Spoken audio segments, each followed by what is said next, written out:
नमस्ते दोस्तों। आज आपको सुनाने जा रही हूँ बहुत ही सुंदर कहानी। आगरा शहर में एक बहुत ही धनवान सेठ रहा करते थे।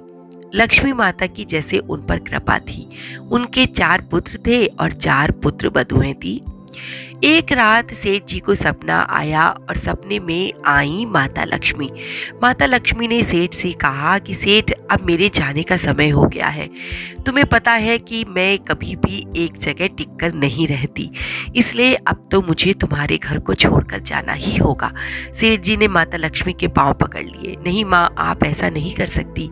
आपकी ही वजह से मेरा नाम है, शोहरत है। अगर आप चली जाएंगी तो मुझे पूछने वाला कोई नहीं होगा। पर माता लक्ष्मी अपने स्वभाव के अनुसार ही चंचल होती हैं। उन्होंने कहा कि नहीं, मुझे तो जाना होगा, लेकिन मैं तुम्हारी सेवा से बहुत प्रसन्न हूँ।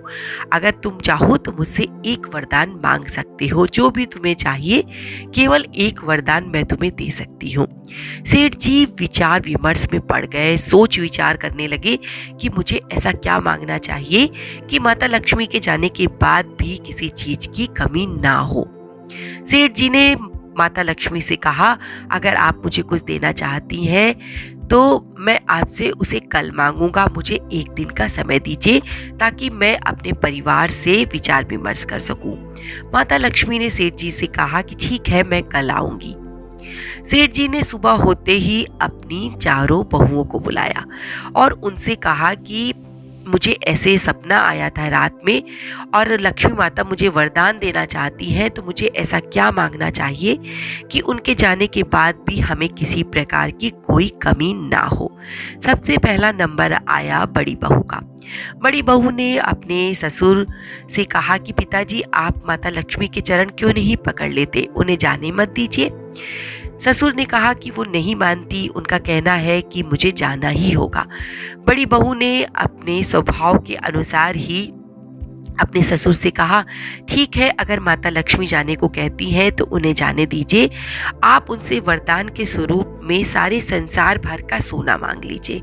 उनसे कहिए कि हमारे घर में सोना ही सोना भर जाए, ताकि बाद में हम उसका उपयोग कर सके जब माता लक्ष्मी चली जाए। अब आई दूसरे नंबर की बहू की बारी।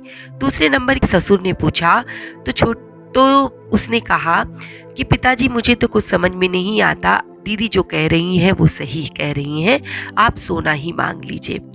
अब आती है बारी तीसरे नंबर की बहू की।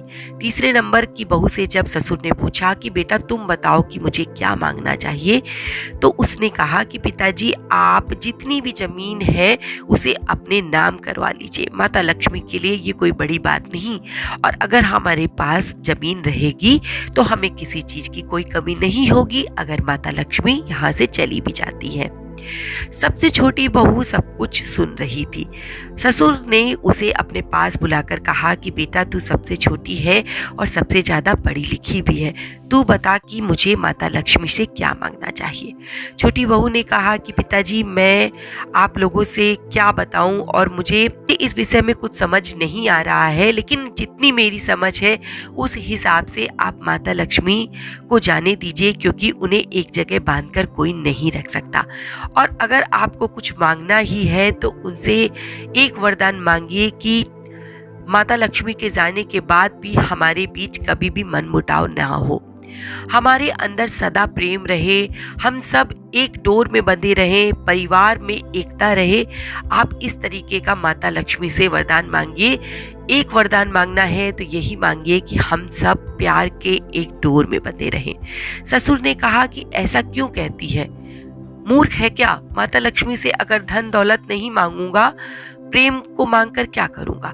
छोटी बहू ने ससुर को समझाते हुए कहा कि देखिए पिताजी, जब माता लक्ष्मी चले जाएंगे तो आप ये धन दौलत मकान कुछ भी मांग लीजिए, ये कुछ भी हमारे पास नहीं रहेगा। माता लक्ष्मी के चाहते ही ये सब कुछ हमारे हाथ से चला जाएगा। लेकिन अगर आप प्रेम मांगेंगे तो प्रेम को कोई छीन नहीं सकता। अगर हम एकता के साथ रहेंगे तो लक्ष्मी माता को हम फिर से अपने घर में बुला सकते हैं, वो हमसे फिर से प्रसन्न होंगे, हम मेहनत करेंगे एक साथ और हमारे घर में फिर से लक्ष्मी माता का आगमन होगा। सेठ जी को बहू की बात बहुत पसंद आई। उन्होंने कहा, बेटा तू सबसे छोटी होते हुए भी इतनी ज्ञानियों जैसी बात कर। सेठ जी रात में फिर सोए, माता लक्ष्मी फिर सपने में आई। माता लक्ष्मी ने सेठ से कहा कि क्यों सेठ, तुमने सोच लिया कि तुम्हें क्या मांगना है? सेठ ने बड़े ही प्रसन्न मुद्रा से कहा, माता आपको जाना है तो आप अवश्य जाइए। माता लक्ष्मी ने बड़े अचंभित भाव से पूछा, अरे कल तक तो तू मुझे रोक रहा था और आज कहता है कि आप जाइए, ऐसे कैसे?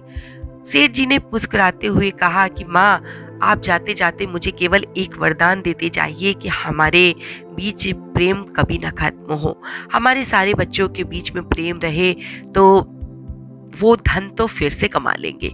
माता लक्ष्मी उस सेठ के जवाब से बहुत प्रसन्न हो गई। उन्होंने सेठ से कहा कि मैं तो तुम्हारी परीक्षा ले रही थी, अब मैं तुम्हारे घर को छोड़कर कभी नहीं जाऊंगी, क्योंकि तुम्हारे घर में अगर प्रेम है, तुम्हारे घर में अगर एकता है, तो ऐसे घर को छोड़कर मैं कभी नहीं जाती। और उस सेठ के घर में माता लक्ष्मी का सदावास हो गया। एक संस्कारी बहू की ऐसी सूझबूझ आपने सुनी, आपको कैसी लगी? ऐसे ही सोच विचार वाली बहुएं हमारे घर का भविष्य बदलती हैं। दोस्तों, आपको ये कहानी कैसी लगी? अगर पसंद आई हो तो आगे शेयर कर दीजिएगा और ऐसी ही प्रेरणादायक, साहित्यिक और संस्कारों से युक्त कहानियों का आनंद लेने के लिए मेरे चैनल को सब्सक्राइब कर लीजिएगा। धन्यवाद।